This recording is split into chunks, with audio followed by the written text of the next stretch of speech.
नमस्कार।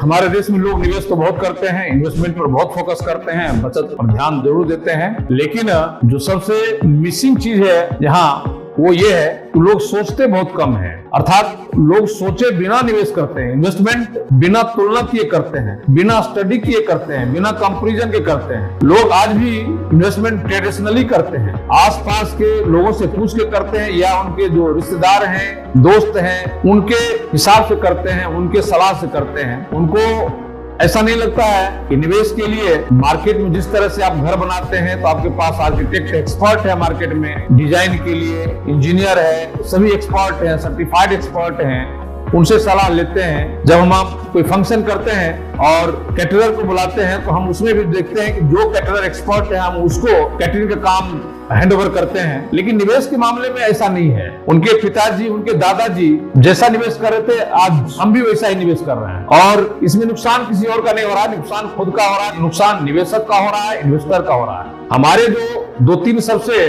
पॉपुलर, सबसे पुराने पारंपरिक निवेश का तरीका है वो है जमीन में, प्रॉपर्टी में निवेश करना, गोल्ड में निवेश करना, बैंक में एफडी करना। और एक जो सबसे पुराना और भी इन्वेस्टमेंट का माध्यम है जिसको शुद्ध भाषा में इक्विटी कहते हैं, म्यूचुअल फंड और लाइफ इंश्योरेंस में यूलिप के माध्यम से हम इक्विटी में निवेश करते हैं। वैसे तो शेयर में डायरेक्ट हम ट्रेडिंग में भी करते हैं, लेकिन मैं ट्रेडिंग के फेवर में नहीं रहता हूं, पक्ष में नहीं हूं। मेरा मानना है कि उसको आप अगर इक्विटी में भी जाना है तो म्यूचुअल फंड या फिर यूलिप में निवेश करें इक्विटी के माध्यम से।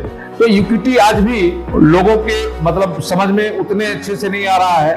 लोग आज भी उसको प्रीफर नहीं कर रहे हैं, उसको प्रायोरिटी नहीं दे रहे हैं। प्रायोरिटी देते हैं जमीन को, प्रायोरिटी देते हैं गोल्ड को और बैंक के एफडी को। अगर हम 2-3 पैरामीटर को फोकस करें, ध्यान से देखें, उस पर हम कसौटी पर हम चेक करें निवेश को, तो लैंड में इन्वेस्टमेंट जो है, प्रॉपर्टी जो इन्वेस्टमेंट है, उसमें 2 प्रॉब्लम है। रिटर्न तो ठीक है, लेकिन पहला दिक्कत है कि उसमें लिक्विडिटी नहीं है, क्योंकि हम सभी जानते हैं कि जमीन को हम जब चाहें, घर जब चाहें खरीद सकते हैं, हमारे पास पैसा है, लेकिन बेचना हमारे बस में नहीं रहता है। जमीन बिकता है अपने हिसाब से, वो अपने समय से बिकेगा, उसको रातों रात हम नहीं बेच सकते हैं, तो लिक्विडिटी नहीं है। दूसरा, जमीन में आपकी जानकारी के लिए बता दूं, आज हमारे देश में कोर्ट के जो मामले हैं वो लगभग 5 करोड़ 25 लाख डिस्प्यूट पेंडिंग है देश में, जिसमें से 20% केवल प्रॉपर्टी के मामले हैं। ये अलग एक प्रॉब्लम है विवाद का। इसके अलावा रिस्क भी है कि आप जो प्रॉपर्टी ले रहे हैं, कई बार क्या होता है कि बोला जाता है कि जमीन डाइवर्टेड है और डाइवर्टेड नहीं रहता है, या आप सोचते हैं कि डाइवर्टेड हम करा लेंगे, लेकिन वो जमीन कभी कभी इलीगल रहता है प्लॉटिंग उसका। तो बहुत सारे उसमें प्रॉब्लम्स हैं, बहुत सारे निगेटिव फैक्टर्स हैं जमीन में। हाँ, बैंक एफडी ठीक है कि बैंक एफडी में कोई लफड़ा नहीं है, कोई परेशानी नहीं है, लिक्विडिटी भी है, जब चाहे हम बैंक एफडी को विड्रॉ कर सकते हैं, लेकिन उसमें तकलीफ ये है कि रिटर्न नहीं है। हमारे देश में 6 से 6.5% इन्फ्लेशन रहता है, मुद्रास्फीति, और बैंक का जो एफडी का ब्याज है वो भी लगभग वही है, 6 से 6.5%। और सभी जानते हैं कि एफडी का जो ब्याज होता है वो टैक्सेबल होता है, वो इनकम टैक्स के दायरे में आता है। और अगर हम उस टैक्सेस को एडजस्ट करके हम रिटर्न की बात करें तो पौन या 1% या 1% और माइनस हो जाता है। तो मोटा मोटा अगर 6.5% एफडी में ब्याज है तो 5.5 से 6.25% हमको रिटर्न मिल रहा है, जबकि मुद्रास्फीति का दर जो है वो 6 से 6.5% के बीच में वेरी करता है। तो वहां पर क्या है कि सब कुछ है लेकिन रिटर्न नहीं है। गोल्ड में लोगों को लगता है कि गोल्ड में बहुत फायदा है।